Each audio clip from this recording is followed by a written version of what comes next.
Kia ora, and welcome to Constellations and All That.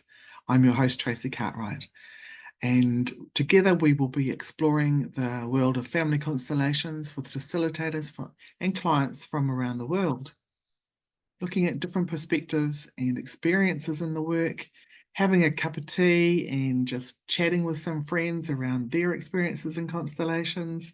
We'd love for you to join us. I hope that you enjoy this series as much as I have loved making it.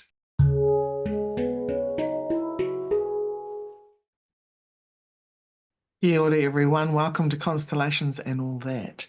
We are into the second month of the year already. Yeah, I'm really excited today to be chatting with Barry Krost, colleague from the United States, who I've been following for a very long time. I've done quite a few of his workshops and I really, really admire Barry and his work. So I'm going to hand over to Barry here and invite you, Barry, to please share with the listeners and the viewers a little bit about yourself. So, Thanks for having me here today. I've been a body worker and energy healer for like 43 years. And I still do it. So I started off massage and then I just started doing more advanced techniques and lots of energy stuff. Really enjoyed it, but I've always been interested in other things. And at some point, I encountered Family Constellations and took a workshop, and I knew something really was amazing there. It fit a lot of the other things I had done. Like it seemed like it was like a very congruent thing to many other things. I have a BA in anthropology, and it really fits into anthropology very well. I had training in improvisational theater. That fits really well into constellations. I have a master's in history. So I just like it seemed like I did a lot of things that sort of brought me very easily into family constellations, and so I really liked it right away. I took lots of workshops, and then the guy I liked the best, Scott Bader, decided to do a training one year, and I was just thinking, wow, 8 3-day weekends deep dive. I wasn't thinking about mm, facilitating. It seemed mm, impossible, but I just thought it'd be like fun. And so I flew out to San Diego for 8 weekends and it was an amazing experience. And I got done with that. I started facilitating a little bit, but I didn't quite know what I was doing. So then I did another year training with Susie Tucker. yep. And that was amazing because, she edited most of his books, as you know. So all of a sudden, I got a real exposure to the literature of the work because she really knows it. And so I started reading all the books and I started watching videos and I took a really deep dive into the Bert Hellinger's work because my first training we barely talked about him, and so then I really started studying Bert Hellinger, and then I went to Germany to the intensive for 3 years, and I started taking all kinds of advanced classes, and I just kind of went deep into it, and was facilitating more and more, and then started offering workshops online, and so it just kept growing and growing, and it's turned into a really amazing thing for me, and I love it, and it's pretty cool. It's like it's always teaching me brand new things that I don't know already. So that's Mm. me. Fantastic. Fantastic. And you're based in Chicago? Yeah, I'm from Chicago. I've lived in other places. I was born here, and then I lived in Texas. I lived in LA, and now I'm living in the Chicago area with my wife, 4 years, and my dog Percy, who's very cute, cockapoo. And life's pretty good. We have a very nice house on a park, and I'm really in a good place. I'm really pretty happy in most of this life. Fantastic. Fantastic. I have seen a few videos that are hard to get hold of, and I know I recognized you in a couple of them. Yes, I see that you've been around for a while. I have, and you must have seen the ones with Stefan Hausner. I think I'm in those ones. But it's interesting when you watch these older Bert Hellinger things and you see your people who you studied with, like Dan Yeah. Cohen, people like that, or like you see them, or Jan Jacob Stam, I saw him in yeah, one of them. yeah, right, Oh, he's yeah. still So with you see, you. yeah, so it's really interesting to see them at the beginning of their experience working with Bert and being representatives. Mm. So I think I have all the tapes. I'm a little. I really wanted to take a deep dive, so I think I have every Bert Hellinger video that's available in English right Wow. now. Okay. I know there's more that's probably like in German and stuff, but I have all the English stuff. Yeah. A wealth of knowledge, hey? Yeah, and it's fun. I had a friend who had actually studied with Bert. I never met him. He was supposed to come here to New York and canceled last minute, so I didn't. My one chance to meet him didn't happen. But I had a friend that studied with him, and we'd get together once a month and have dinner and watch Bert Hellinger videos, and we would stop and go, "What is he doing?" what? Because Bert always says it's obvious. He'd be like, it's not obvious. Like, and we'd go back and forth a few times. Like, what is he doing there? What is he thinking? Like, Mm, what is this he's doing? So we would stop a lot. We would watch them again. We watched some of them over. So it was like a regular thing for a couple of years, and it was fun. We would just like, watch the videos and ponder and kibitz about them. But we ended up watching a lot of video. It taught me a lot. I still like to, yeah. I still on a regular basis watch Bert Hellingers. And there's certain ones I've watched, I don't know, 20 times maybe. Like, what is that? It's like a puzzle. Mm. Or sometimes it feels like you're watching a painting. It's like almost like a Picasso. And you're like, every time you look at it, you see something else. He changed quite a bit towards the end, didn't he, in his work? I kind of stop at a certain place I don't really follow. He gets to a certain place where he's doing some stuff that doesn't resonate with me. So the Mm. later Hellinger work, I mean, I'm familiar with it, but I don't really feel a lot about Maybe. it. Yeah. I'm more of the earlier period myself. Mm, yeah. So I'll ask you, how would you describe constellations to someone who's never heard of it before? The eternal question. I always like to just really make it really clear that we live in human systems and family systems, and today we don't think about it. We think we're all individuals, but we actually are born into these family systems, and these family systems have natural laws and rules. And when those rules are followed, people tend to be happy, and when those rules are violated, those things are not in order.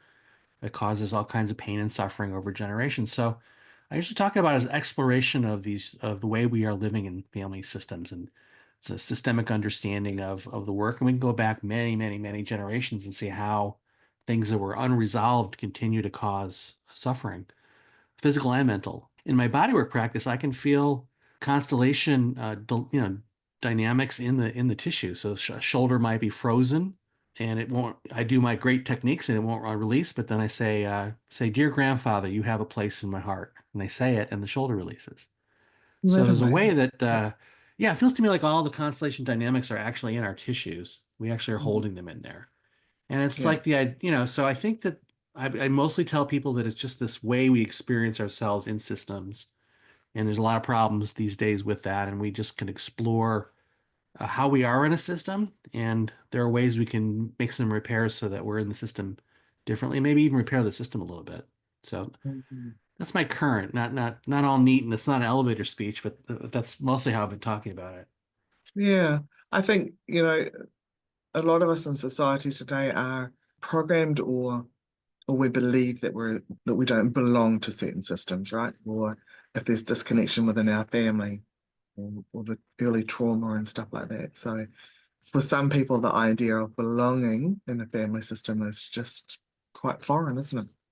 Yeah, and I don't think we're aware of the sensations of it. So when I Mhm. experience the family system work, it doesn't have a lot of emotion to it.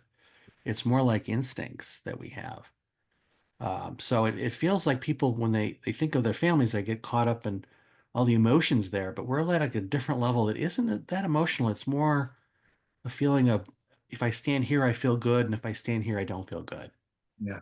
If my father and mother are bigger than me, I feel good, and if I'm bigger than them, I feel bad. So it's kind of almost instinctual or like Jungian archetypal.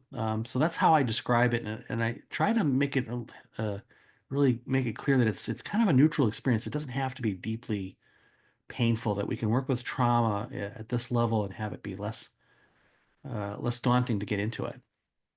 Yeah, that's what I love about this work too. Yeah, and I tend to work in a way where people are pretty not too emotional, pretty calm, pretty Mm. safe. I mean, safety is the number one thing, and I think almost every facilitator I've seen it really operates in a very clean and safe way.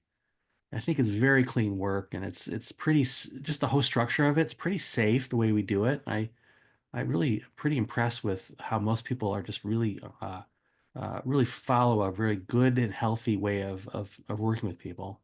It's been, and I've shared this before, it's been one of those modalities, well, it's been the modality for me that I think has kept me here.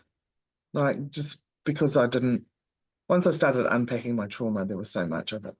If I continued to go down the original route, talk therapy, counseling, I would still be right at the beginning. I feel like there was just this way, it has been a really safe and open and freeing way to let go of so much that was just in my cells, in my, yeah, and it would just the layers and the layers. So yeah, I think, and I shared this just a couple of weeks ago actually, that I wouldn't be here if it wasn't for constellations from the deep pain that was in me. Yeah, it helped me a lot. I was born to a family of that included Holocaust survivors, and that shadow was over me all the time. I mean, like Mm. I was just sort of constantly aware that the Holocaust and all the things that happened, what happened to my family members, and I could look around the world and see it happening again. You're watching it be recreated in the world and not be able to do anything was hard. And it was a real struggle, but I really feel like Family Constellations helped me to let go of any entanglements I had with it so that it's a fact that it happened. But I don't really feel that affected by it anymore. I really feel like it's not over me, and I don't really feel like I have to think about it much. And I understand it a lot better too. That was always kind of a thing, like what happened? Now I really have a pretty good idea what happened. I don't know what I can do about the world. I know how I can help people one-on-one or in groups to deal with these kinds of issues, and I Yeah. understand them.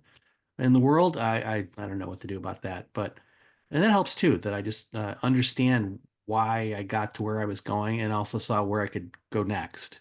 And so it feels like it's very courageous and brave work, and the work sort of helps you to be brave. I mean, I did Mm. 30 years of psychotherapy too. I spent a lot of time psychotherapy, and it helped, but it wasn't getting me where I needed to go. There was all this stuff in my body, Yeah. my Same. entanglements with my family members. I was very entangled with my father's younger brother who died at Auschwitz, and his other brother died at Dachau. And I was very entangled with the dynamics and entangled with my father's guilt and regret and so I was entangled with a lot of things, and psychotherapy just didn't even see that. Mm. And it really took a number of constellations to start to open that up. My very first constellation, the Scott Bader had, DACA over here, and people were, it was just amazing, like revisiting the Holocaust. But I could see it. I wasn't panicked. I could look at it in a certain neutral way, and I left feeling more relieved. And Yeah. that's the thing I like most about it is everybody feels relieved, even if it's a little thing. If we feel relieved, That breath out yeah, that you get, right? Yeah. yeah, And that you can sit on the outside, so you're sitting in the seeker seat, client seat, hot seat, whatever you want to call it, and you're witnessing your own system on the outside without having to be in it and being in the story and seeing it unfold, right?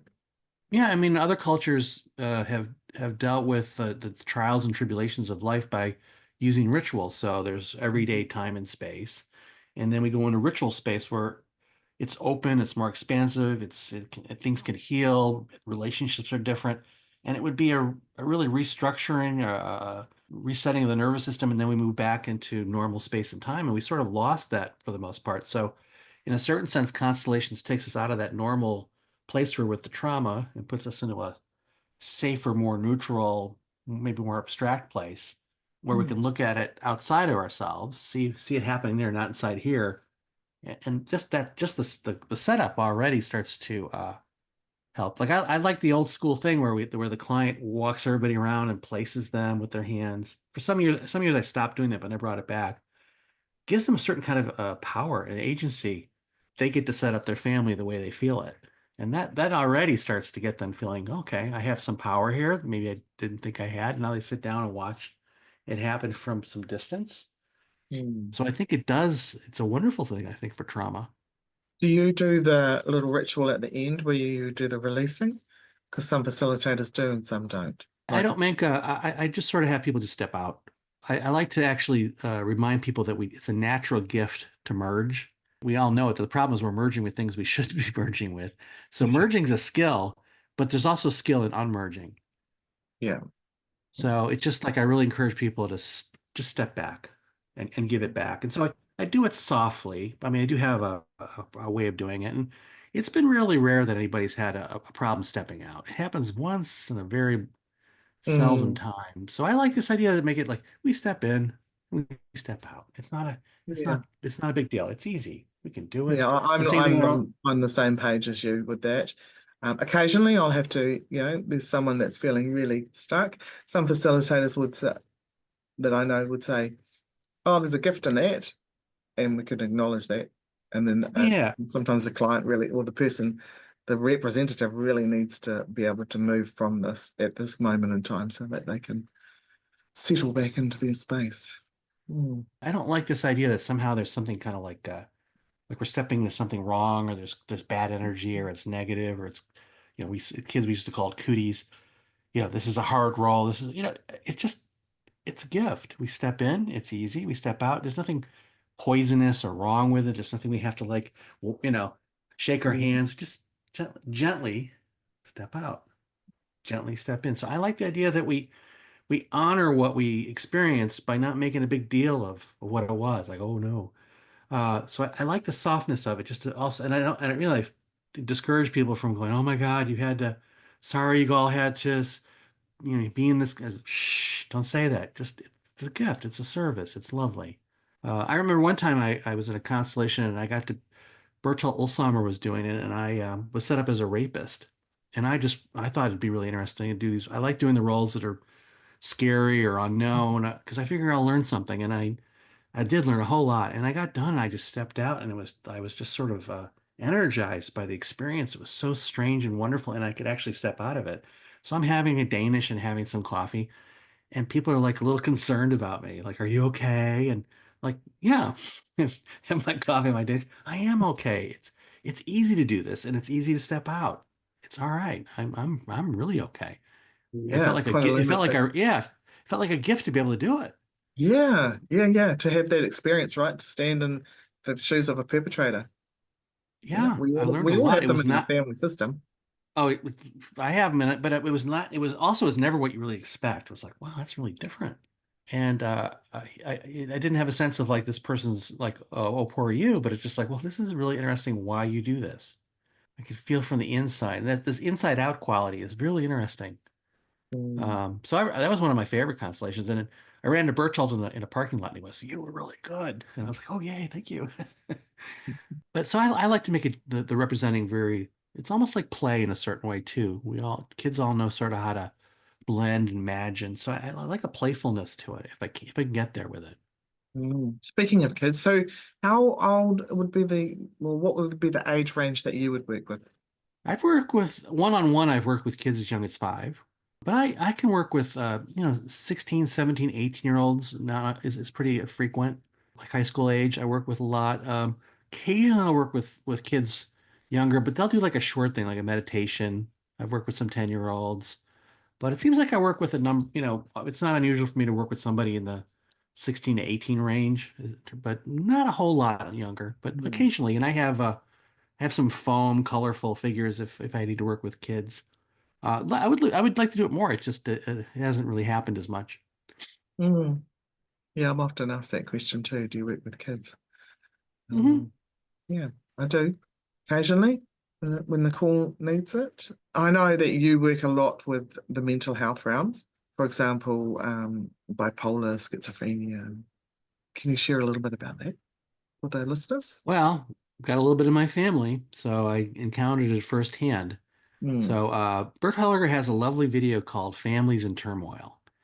And it's mostly about schizophrenia. So it's one of my favorite of his videos, the selection, the collection, the DVD collections. So I watched that one a lot, and so I just was always really interested in how he did that. A little scared of it too, but just somehow at some point I just started getting clients like that. And I've read everything many times that over what he's written, and what it seems like is almost all of these mental health issues have in common a perpetrator and victim dynamic somewhere in the past.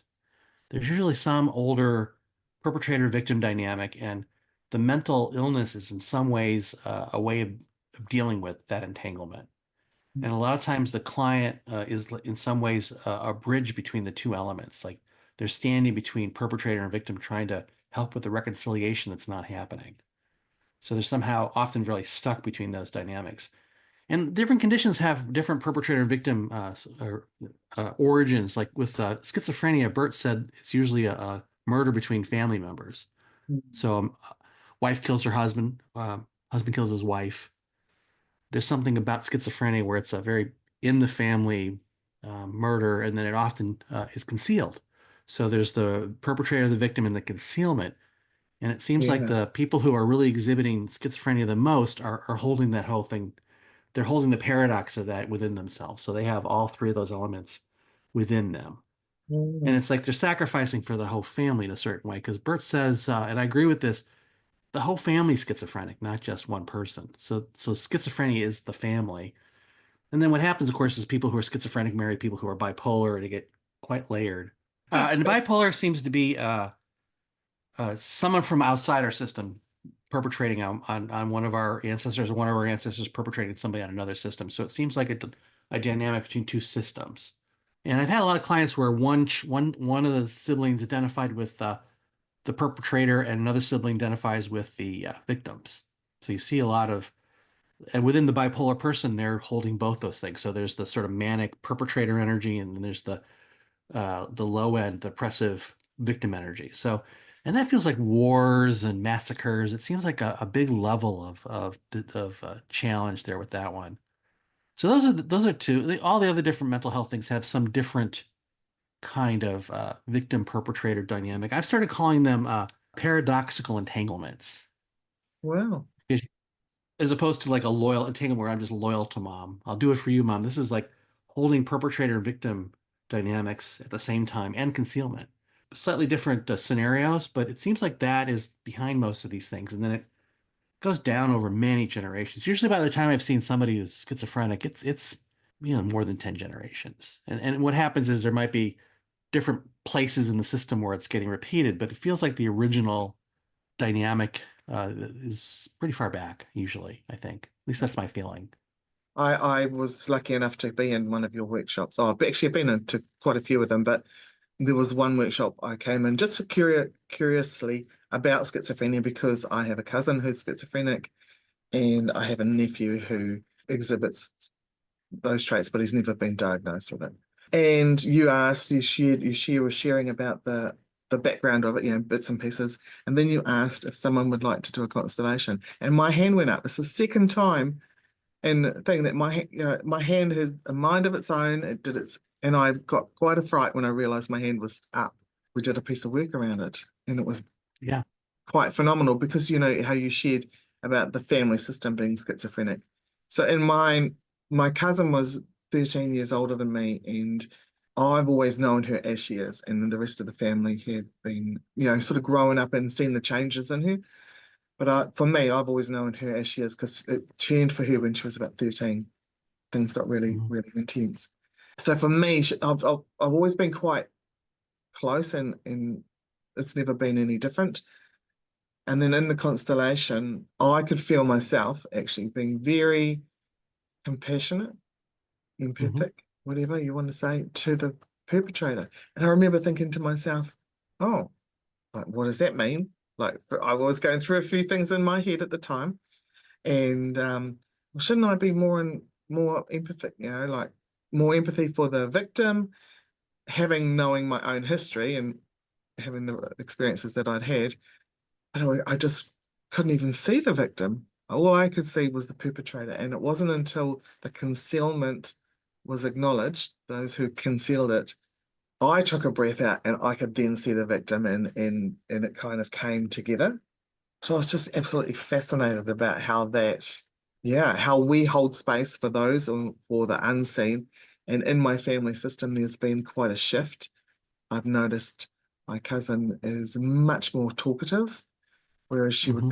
be because they gave her electric shock treatment at 13, 13 to 16. So she's fried. She didn't really talk. She'd just sit there with a scowl on her face and not talk to anyone. And when she did, sounded mad, like madness. Occasionally you get her on a one-on-one, it was good. But now I see her and she's quite interactive with people. That's Yeah. great. Shift, yeah. And I think and a shift in people around her as well, the way Yeah. that she received, which is so Mhm. beautiful. Because I was doing it for curiosity. I wasn't doing it to fix her or anything like that. I know that, you know, I was just curious about my family system. Yeah. That concealment piece is often the worst part. Sometimes we set it up, and it really, the perpetrator and victim are problems, but it's the concealment that's the real Mm. issue. And sometimes people have the most anger for the ones that concealed it. Because I think Hellinger says, and I agree, there's a way that victims and perpetrators at some point instinctively want to resolve it, Yeah. or people after them can resolve it. So there's a way there's a natural movement to resolution, and the concealment prevents it.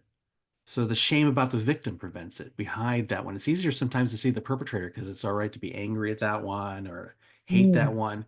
But the shame of the victim, we won't look at that. So sometimes perpetrators are much more visible. And then sometimes I set these things up and the victim's actually the perpetrator. They're trying to get revenge on the perpetrator for what happened, so they refuse reconciliation, even though the perpetrator is prepared to take Mm. responsibility and own it all. They don't want to give it up. So sometimes it's like, oh, wait a minute, who's really the perpetrator here? So I like about family constellations is we're not locked into, projecting anything. It's just what is in front of us, being phenomenological, and just what is really here without any judgment or pity. And often I'm really surprised. I'm still surprised all the time. Like, really?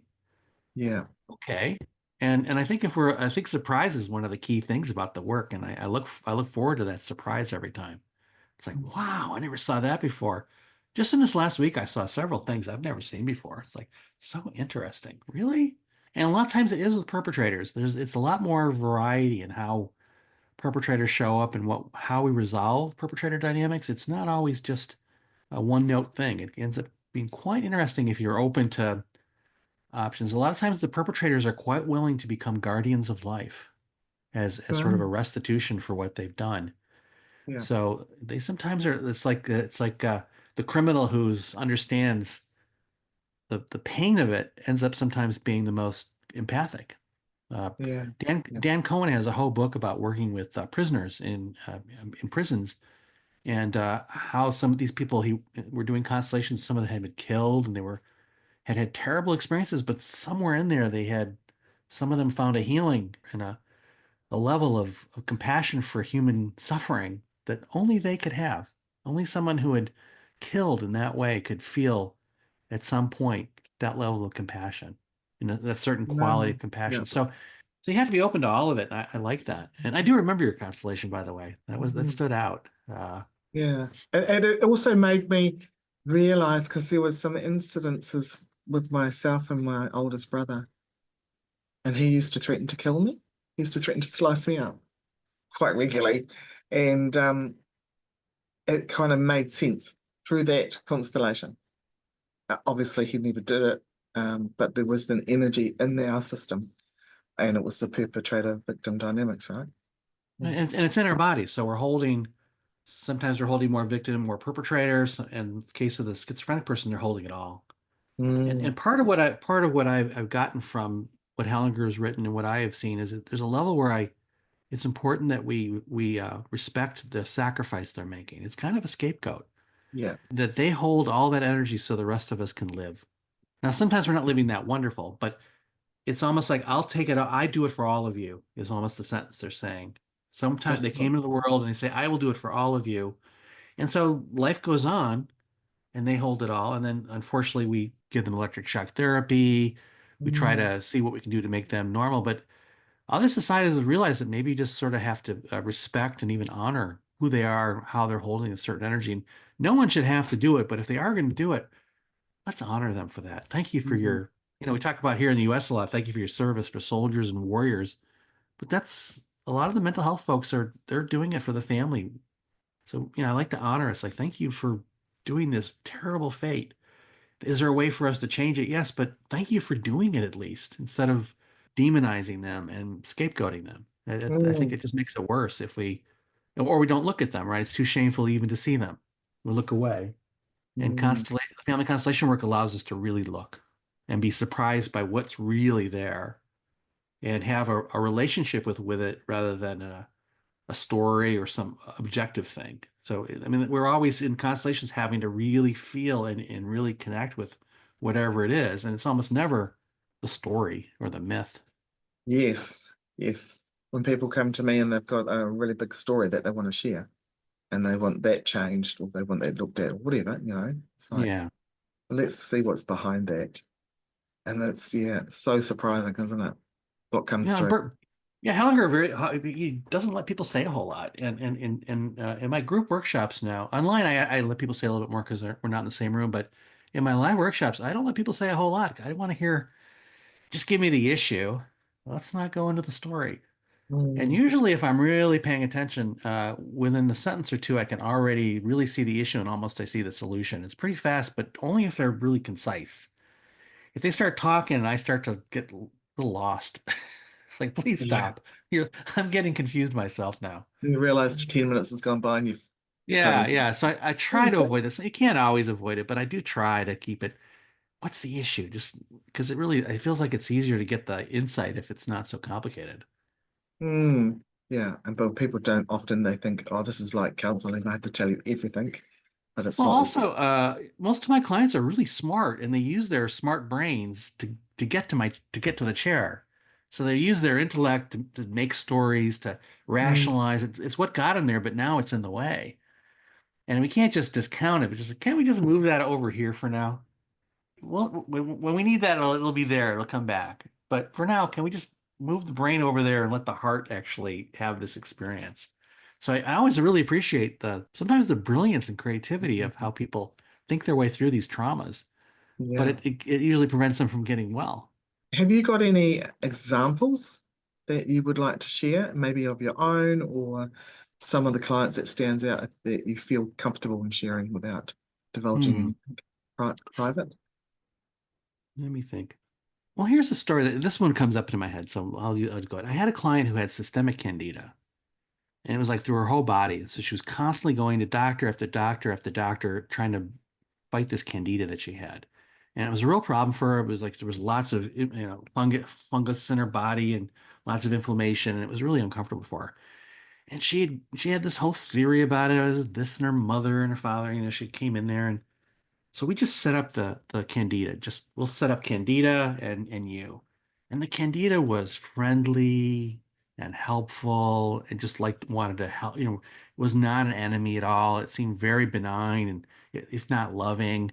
So we asked some more questions and her mother had died. And when we looked at it, we saw that she secretly wanted to join her mother in death. She had a Mm, compulsion to die and she couldn't see that. So Candida was keeping her from dying. She wow. was so busy in the story of her illness and going to all the doctors that she didn't have time to kill herself or to or find a way to die because Candida wasn't killing her. It wasn't a life-threatening disease. It was just extremely uncomfortable. So Mm, this Candida actually was something she almost came up with on her own in some way. Part of her came up with Candida, yeah, keep the other part of her from joining her mother in death. So I don't know if that's exactly the example you're looking for, but that's what came to mind. brilliant. That's brilliant. I Yeah. like it. I love, yeah, because there'll be someone out there that needed to hear that, right? And the Candida was so friendly. Usually when we set up illnesses, they're totally not the story. They're Yeah. usually there to help them see something. Usually it's this concealing thing. So something's concealed, and the illness is somehow trying to physically share the story through symptomology. And then so then we have all these thoughts we have about why we have it, and it's this and it's that, but it's telling very clearly this happened and needs to be addressed. And if you Mm, address it, maybe we don't have to have the symptoms anymore. beautiful. Do you, like you shared a little bit earlier, you were talking about maybe someone's frozen shoulder or something like that. Is it common for you to, when you're doing your body work, to also constellate, or do you try to keep them separate?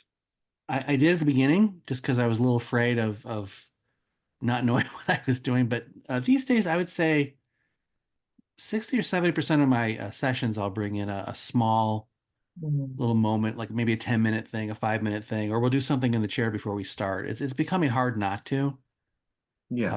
I have my hands on them and I can feel the constellation aspect in them, or I can see the ancestor standing there, or just I get the insight shows up and I just know it. So the real question, I probably would do it to everybody if everybody was comfortable. But there's some people who just think the constellation is just a little too weird. I mean, bodywork is weird enough, but that's like just a little too far for them. So I think that's probably the only reason it's not 100%. And so Mm, some of my clients are not exactly receptive and they really haven't consented to working that way. So I'm slowly trying to convert people over to letting me do it now and then. But there are a few people that are resistant. And so I leave it alone for now. yeah. Yeah, I find that it quite often, because I also do body work as well, energy work, clearing and stuff. Yeah, it's 95% of the time there's a little bit of something in there that needs to be addressed. Yeah, and I think anything that's not responding or is chronic is probably a systemic issue. And I'm getting, I'm pretty good at knowing when in a few minutes, I'm pretty good at scanning. So people sit in my chair and I've always been able to look at them. Oh, you've had a car accident. You've had this. And, I can just sort of feel all the physicalities. But now I look at them and go, hmm, what's going on with the grandmother? And, I can almost feel the issues on them, or my eyes start to travel to over one direction or the other, maternal or paternal line. So it's becoming much more automatic as I practice this sort of Mm. openness to looking that way, that more and more people sit down and I can just start to see it. What got And I you can into see where and bodywork? I can see where it's in the body too. So it's Yeah. not just you've got an issue with your mother. It's in the third chakra or it's in the root chakra. So I can almost see where it's sitting, in Mm. which container of the body it is. What's in the liver, rage. So all right, what so I'm getting closer to that. There may be a time when I actually will teach a course where it's like constellation bodywork or something. I'm not there yet though. So what got you into the bodywork in the first place? Was it just a Huh. calling or? Well, I think the whole Holocaust thing got me really always thinking about healing things, and I had a lot of my own had a lot of anxiety. I had a lot of really fearfulness, a lot of vigilance, and and I was always also very tactile, touching people. So I took a couples massage workshop in college with my girlfriend at that time had epilepsy, and she was really stressed out. So we thought we'll take this couples massage workshop, and I can keep her from going crazy and losing, really having bad. Her stress was really making her epilepsy really bad. So that was the thought. And then I got out of school and I just couldn't proceed with my anthropology idea at that moment. It seemed a little daunting. And there was a new massage school opening up. And I just thought, that sounds like fun. So I just signed up without much of an intent. Looking back, it's kind of obvious I would do that, that I would be interested in healing and reconciliation. I mean, it's all the same kind of things that I'm doing in family constellations. Even then, it was sort of with me.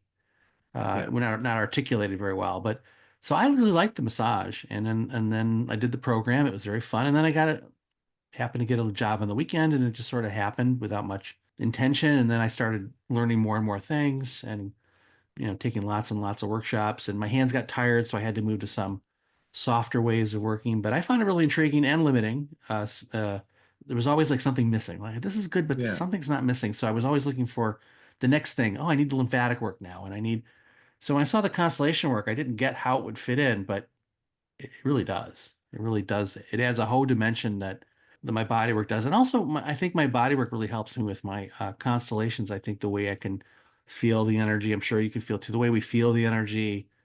I often go up to representatives and I touch them gently and I can help them regulate with a gentle touch or the client with a gentle touch. So I do use it in the family constellation work. And online, I'm just using it kind of as an energy scanning thing. But it feels like everything I've done up to now was part of some grand plan that nobody told me about. Yeah. But Preparing the runway for you. but it all seems to fit. When I really sit there and look at all the different skills that I developed along the way, it seemed like all of them would be helpful later on for family constellation work. Yeah. Oh, brilliant. And you've got quite a bit coming up this year, haven't you? You were just sharing with Oh, me that you're going to Estonia. yeah, I'm going to Estonia to teach mental health and autoimmune diseases in August 20th, I believe. And then I'm going to Mexico for the ISCA is invited me to be keynote speaker for one of the days. I got like five keynote speakers, so I'll go there. And then I've got lots of online trainings. I'm doing my first training in how to do individual session work. So I have a group of 25 people. We're gonna learn how to be really even more precise and proficient at working with individual clients. Because there's no such training out there really that just focuses on the individual work. So I've done it enough now. I thought, oh, I think I could teach it. So I thought I'd give it a try. And then I've got lots of online workshops, and I'm starting to do one where it's just an open workshop on once a month on a Sunday, so it could be any issue. So I just have a lot of different online workshops, live workshops. I have one coming up in July here. So it's really busy. It seems like almost every weekend I have something. But I love the work. I love to do the workshops and I love to teach. And I even still like to take them. I'm looking, I'm always looking for an opportunity to go and be just a participant in a workshop too. I like just sitting in and being part of the group. I don't always want to be the facilitator. And I miss representing as much as I used to. I used to Yeah. always I was like wanted to represent all the time. I lived in Los Angeles for a year, and Gary Stewart was a facilitator there. And every Saturday night, he had a constellation group, like from 7 to 11, almost every Saturday night. Instead of going to bars and partying, I was over there doing constellations, and I couldn't think of anything that I'd like to do more. No, that's great. That's fantastic. Oh, well, hopefully I'll see you in Mexico as well. That's my Are you going? intention. That's my intention. Yeah. And Okay. because I have a, well, I work with cacao as well, so I can combine that. Okay. Well, go down and check out some of the cacao origins. That's cool. And there was something in there that you just shared that I got very excited I was going to speak to, but it's gone. It obviously wasn't meant for me to hold on to. Yeah. Oh, that's right. That's what it was. You do a lot in the time zones that are really friendly for New Zealand and Australia. So I'm very grateful for that because often Yeah. I workshops try to are do that. not. Yeah, for us down here. Yeah, lately I've been doing a thing where I'll offer the workshop in a time zone that's not really good for New Zealand, and then I'll offer the same workshop a month later in a time that is good. Mm, So I've been trying to go back and forth, and I can't always do it, but I've been trying to offer at least six-ish or more workshops that are good for New Zealand and Australia as often as I can. And there is a number of people from New Zealand in particular who have been coming to my workshops. So I'm trying to mix it up. I'm doing the yeah, best. I'm And then I always seeing sometimes my students. I'm telling yeah, my and then students, go and see Barry. yes. Yeah, and then I try to find time. What's that one time? So like 1 p.m. on a Sunday kind of gets New Zealand, and how many time zones can I get into one Mm, thing? So I've got this thing where it's going to be once a month on a Sunday, and I think it's 7:30 in New Zealand, but it gets me the most time zones. So it's like mm. 12 o'clock here. It gets me like Oh, the yeah, widest breadth of it. So I do think about it and try to do it, but it's hard 24 hours a day.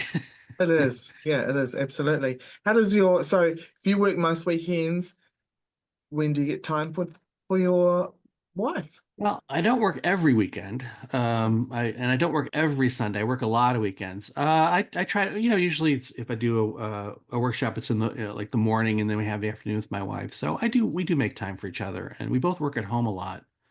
Oh, great. So no, I do. I have even though I'm busy, I do space it out. That's part of the struggle is how to make sure I leave time for us because we've Yeah. only been married 4 years. It's a new thing.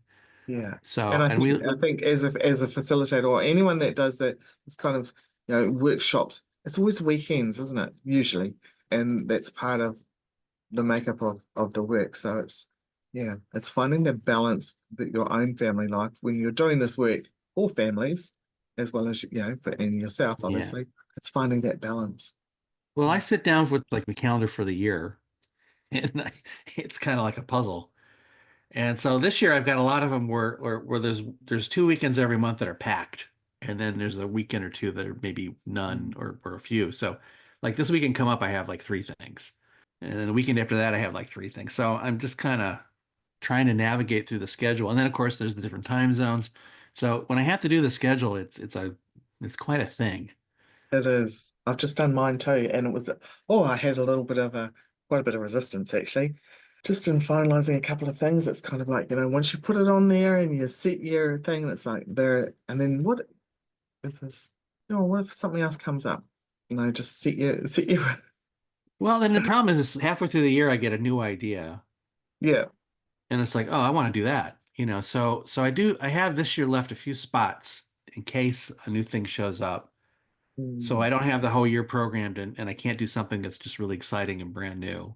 So I There's- did leave a couple months are open. Like I'm working on autism right now. I'm not quite ready to Okay. teach autism yet. I'm Yeah. close. And because it's controversial, I really feel like I want to really be super, super clear and super ready for people to come and not agree with me. So there's a few things like that and cancer. I'd like to do one on cancer.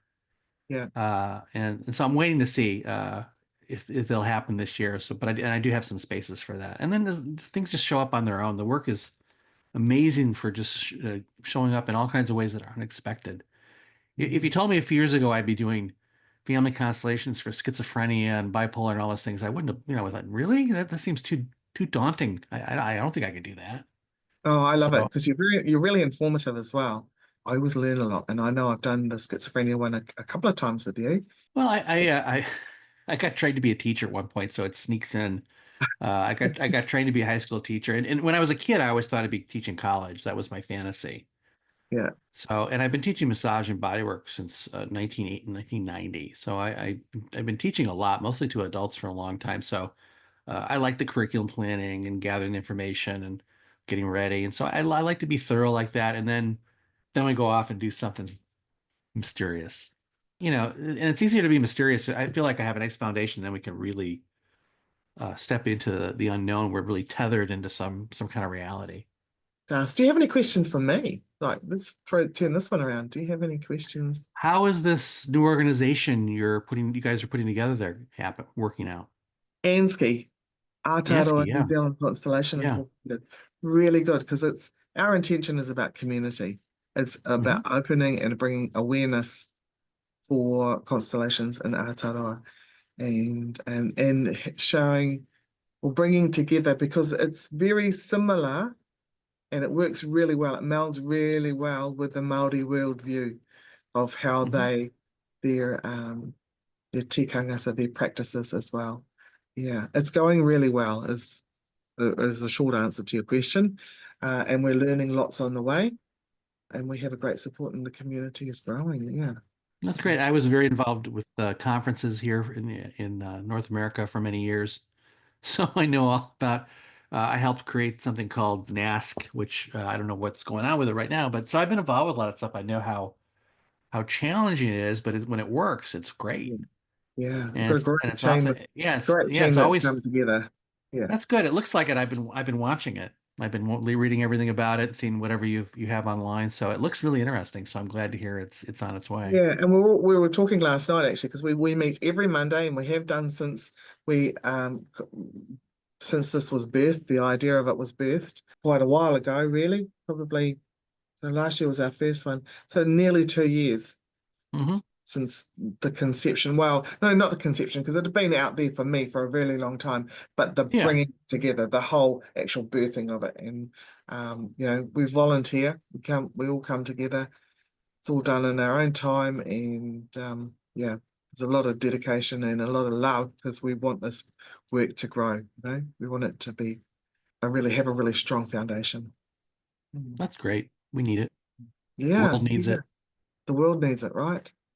Hmm. Yeah, absolutely. And so yeah, really grateful for you and all that you bring and share for us. So yeah, thank you, Thank you. Barry. Yeah. All right. So if someone wants to find you, get hold of you, how would they? We'll put some links in the bio, but if you were to share here, how would someone find you? Website? Well, I have a really good website, and it's got a lot of pages. And also, you can find me on Facebook under Family Constellations Chicago. I think it's the largest Facebook page on Family Constellations in English. There's one in Russian that's bigger than mine, Wow. and Mark Wolin has one bigger than mine, but it's really Mark Wolin work. So it's a good page on Facebook, and I post a lot of stuff. But my webpage has everything, and you can sign up for all the workshops. And I spend a lot of time myself keeping it updated, and looking pretty. So your website's called HealingBodyTherapeutics.com. beautiful. And isn't that one on Facebook? There's a healing body, Barry Krost healing body as well. That's one Facebook page. The other Facebook page is Family Constellations Barry Krost, I guess. It's Family Constellations / Barry Krost. But if you just put in Family Constellations Barry Krost, you'll find it. Okay, so mostly Facebook, not Instagram. Yeah. If you just look under Barry Cross on Instagram, you'll find me. But I'm not so. The Instagram is not making me happy. Yeah, was a little bit lost there, but now I have an assistant who knows her way around it. So Yeah, whenever, I like the Facebook. It's the right level of kind of interaction. I present stuff, people can comment, and it has a little looseness to it where Instagram feels a little stuck. But you will under Barry Cross, you will find an Instagram page that I post some things. brilliant. Well, So, thank you so but much. yeah, thank you. Yeah. And look forward to seeing you in person in Mexico Yes, yeah. that'd be great. in October, correct? October. Yeah, beautiful. Thank you for listening. Head over to Instagram and tell me what's resonated for you with this episode. You'll find me at tracy.cartwright. That's Tracy with no E, .cartwright. Or head over to my website, tracycartwright.com. and receive a free audio with the gift from your ancestors. So until next time, be kind to yourself and have fun doing it.